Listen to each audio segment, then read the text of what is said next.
AIMM की कोई औकात नहीं है।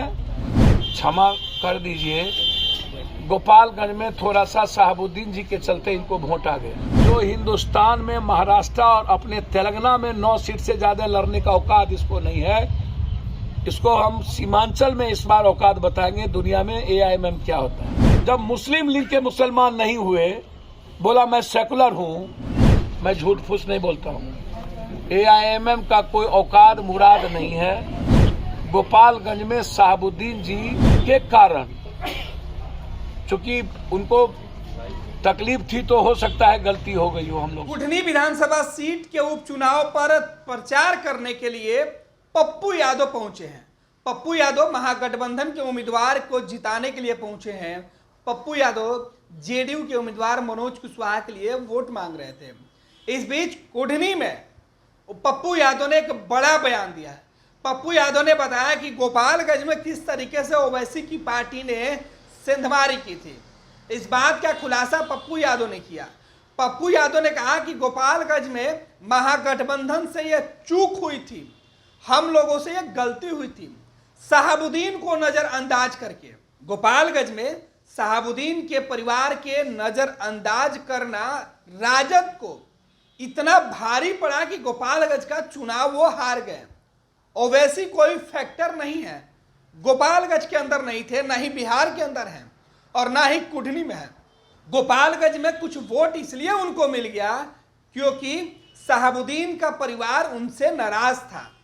राष्ट्रीय जनता दल से शहाबुद्दीन की पत्नी को नजरअंदाज कर हाल के दिनों में राजद ने जिस तरीके से दूरी बनाई हुई है, इसका खमियाजा गोपालगंज के मुसलमानों ने RJD को बता दिया।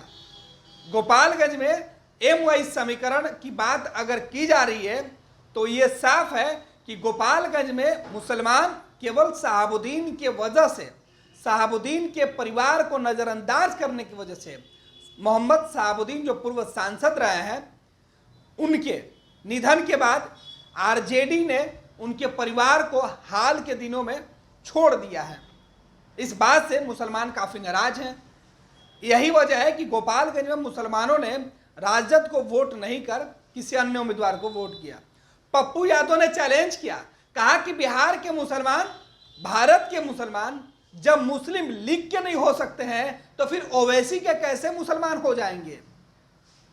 जो ओवैसी अपने क्षेत्र में 9 सीटों से ज्यादा पर चुनाव नहीं लड़ते हैं, वो भारत के दूसरे राज्यों में चुनाव कैसे लड़ेंगे।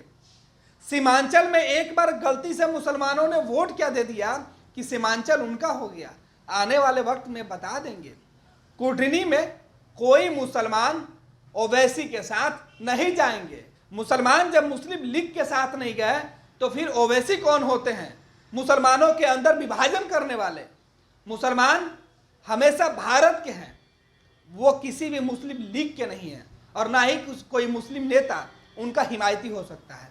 पप्पू यादव ने कहा कि हम अपनी गलती सुधारेंगे, राजद अपनी गलती सुधारेगी, शहाबुद्दीन के परिवार को नजरअंदाज करना राजद बंद करेगी। पप्पू यादव जिस तरीके से यह दावा कर रहे हैं, इससे तेजस्वी यादव और लालू प्रसाद यादव को थोड़ी सी राहत जरूर मिलेगी और अपनी गलती का एहसास होगा कि सिवान में शहाबुद्दीन के परिवार को नजरअंदाज कर तेजस्वी यादव ने कितनी बड़ी भूल की थी और वही गलती अब वो भविष्य में नहीं दोहराएंगे तो मुसलमान यानी MY समीकरण नहीं बिगड़ेगा। कुढ़नी में देखना है कि पप्पू यादव जो दावा कर रहे हैं वो कितना सच होता है। क्या मुसलमान गोपालगंज में RJD को सबक सिखाने के बाद कुढ़नी में नीतीश कुमार, तेजस्वी यादव के साथ खड़े होंगे? ये तो देखना होगा चुनाव परिणाम के बाद। लेकिन पप्पू यादव के जो दावे हैं वो तेजस्वी और लालू को सोचने पर विवश जरूर कर रहे हैं। सुनिए पप्पू यादव क्या कुछ कह रहे हैं। यहाँ तो समझिए कि एक तरफा आप कितना पैसा बोरा का लाइएगा तो आपको पैसा है, इधर कागज थोड़े है। आप लड़िएगा तो आपसे कोई कमजोर है क्या? ना विचारधारा आपकी है नहीं और यहाँ विचारधारा सबसे बड़ी है। तो हम विचारधारा से ना आपको सब कुछ खत्म करेंगे। महागठबंधन का MY समीकरण जो है इस समय बिगड़ता हुआ दिख रहा है। आप फिर वही फालतू बात करते रहते हैं। कौन फेर फार में है? यहाँ पर सब समीकरण यहाँ भूमिहार समाज से लेकर के दलित, यहाँ कोई माय समीकरण का बात है? माय सब ना एक है भाई जी। एमआईएम आने से प्रभाव तो पड़ रहा है, कुछ ऐसा कह रहे हैं। हम एक बात बोले आपसे, बुरा नहीं मानिएगा, क्षमा कर दीजिए। गोपालगंज में थोड़ा सा शहाबुद्दीन जी के चलते इनको वोट आ गया। मैं झूठ फूस नहीं बोलता हूँ। एआईएमएम का कोई औकात मुराद नहीं है। गोपालगंज में शहाबुद्दीन जी के कारण, चूंकि उनको तकलीफ थी तो हो सकता है गलती हो गई हो हम लोग से, तो हम लोग उसको हमेशा सुधार कर लेते हैं। शहाबुद्दीन जी हम लोग के मित्र रहे हैं, भाई रहे हैं, और उनका सम्मान पूरे हमारे मन में है, जीवन में है, उसमें कहीं कोई बात नहीं है कि एआईएमएम जो हिंदुस्तान में महाराष्ट्र और अपने तेलंगाना में 9 सीट से ज्यादा लड़ने का औकात इसको नहीं है। इसको हम सीमांचल में इस बार औकात बताएंगे दुनिया में एआईएमएम क्या होता है, समझ गए?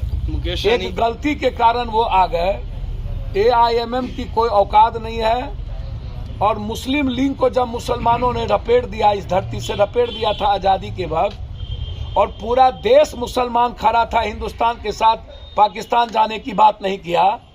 जब मुस्लिम लीग के मुसलमान नहीं हुए, बोला मैं सेकुलर हूं, लेफ्टिनेंट गवर्नर पाकिस्तान ने कहा अब्दुल हमीद को मैं तुम्हें लेफ्टिनेंट बनाऊंगा।